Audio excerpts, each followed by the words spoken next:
Hey folks, and welcome back to the channel. Today is Tuesday, March 18th, 2025. And I'm going to tell you, the last 7 days in this garden have sucked.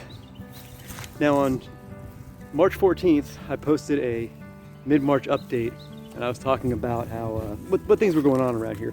One thing I pointed out was the fact that I had a garden invader, a pest, a mammal of some sort that was digging around the garden. And it was like that for the 2 or 3 nights prior to that video being shot. And I set up a trail cam to figure out what was going on, and a couple nights later I finally caught what it was, and it was a skunk. And, well, let me show you what it was. So as you can see, we have a skunk on the left-hand side of the screen, milling around. Not sure what he or she is doing, but don't pay attention to that one now. Pay attention because on the right-hand side, we're about to see the accomplice.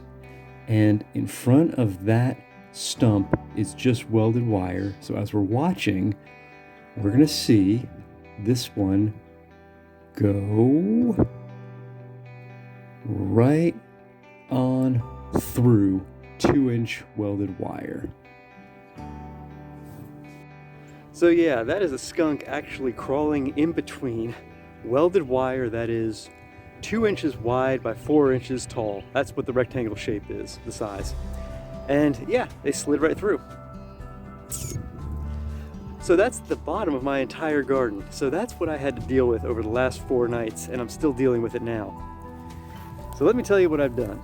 The first thing I did was, after panicking, I stopped panicking, and then I went out and I bought 350 feet of chicken wire, because I decided I'm gonna go ahead and put it as low as I could against the welded wire, zip tying it too, and that should solve that problem. And it didn't.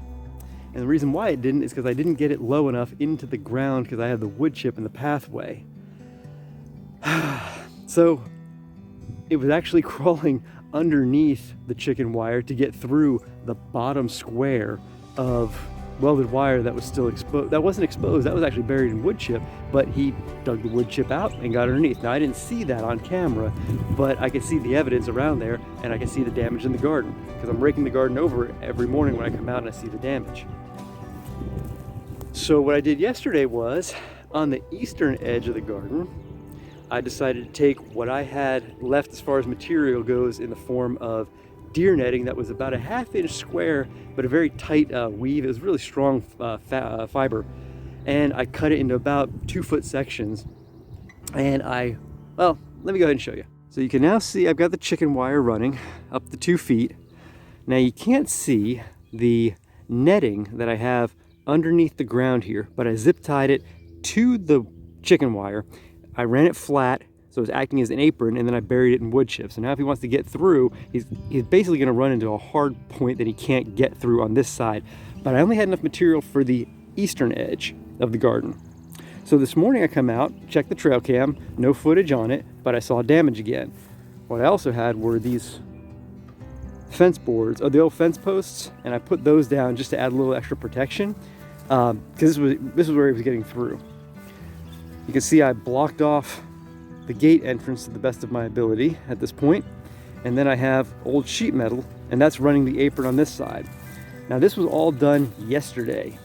And today I come out, I see more damage, and I saw gaps at 3 points on this southern edge. Now this southern edge faces the forest. So clearly they're just coming from the forest for their meal up here. Now, why they don't have the courtesy to just dig through the outer edge of the garden where I have about 4 foot of wood chip is beyond me. I don't know why they feel the need to go in there and destroy my beds and my pathways. And they finally got into my carrot bed, which is kind of the straw that broke my back, because I just, those carrots were germinating really well, and now I've got gaps in that bed. So that's a little irritating. So today, seeing those, that damage and seeing the holes that they're digging underneath the welded wire, underneath the chicken wire to get through the welded wire, I decided this morning, I hauled about 35 of these fence posts that I have sitting around, and I laid them flat as I could against the wire. So hopefully they're not gonna try to dig underneath that and through. I mean, it's possible. I'll see tomorrow because I don't have any more material with which to create an apron, because that's my next best idea, like I did in the eastern edge. But yeah, we'll see how that goes. I did that on this southern edge and that western edge. They are digging into those onions as well that are outside of the garden as my onion experiment. I put fence posts up that entire western edge as well. The northern edge I haven't done anything with because I haven't seen any evidence of getting through that side. Again, I'm going piece by piece every day because I don't want to go out and spend another $150 on chicken wire to create an apron if I don't absolutely have to. So every morning I'm coming out, assessing damage and figuring out what the next thing is. The prudent move would be to go ahead and spend the money, but again, I don't want to, overcommit to anything if it's not necessary. So yeah, this is the dark side of gardening that you don't always see on YouTube and Instagram. A lot of people, myself included, would show things that are going really well. It's a really positive experience. That doesn't take anything away from that. It's just, even when you're doing things really, really well, things can get in the way. And when that happens, throw a fit, get angry, that's fine. But then you've got to solve the problem. And then another problem is going to come up and you solve that one. And as you keep working through this, problem after problem, and solving them one at a time, eventually you get to a state where things are working really well. And then you might have a steady state for a while. And then you're going to have another problem again. And then you grind that problem again and you figure it out. And that's just going to be the nature of the game for me. It started with deer pressure first for me, which is how I had my first small fence. I expanded the garden, and then I went with a ton of Bermuda grass pressure. I've been working through that for a while.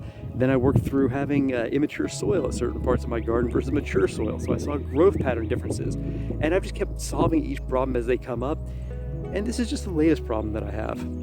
So I've got to solve it if I want to keep growing food here. Yeah.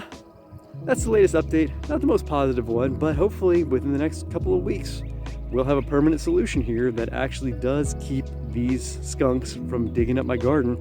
Because right now, it's hard for me to justify transplanting out here if I'm going to put things in a bed just to have it get uprooted. That's all we got for today, folks. Appreciate you taking the time to join me. We'll see you in the next one.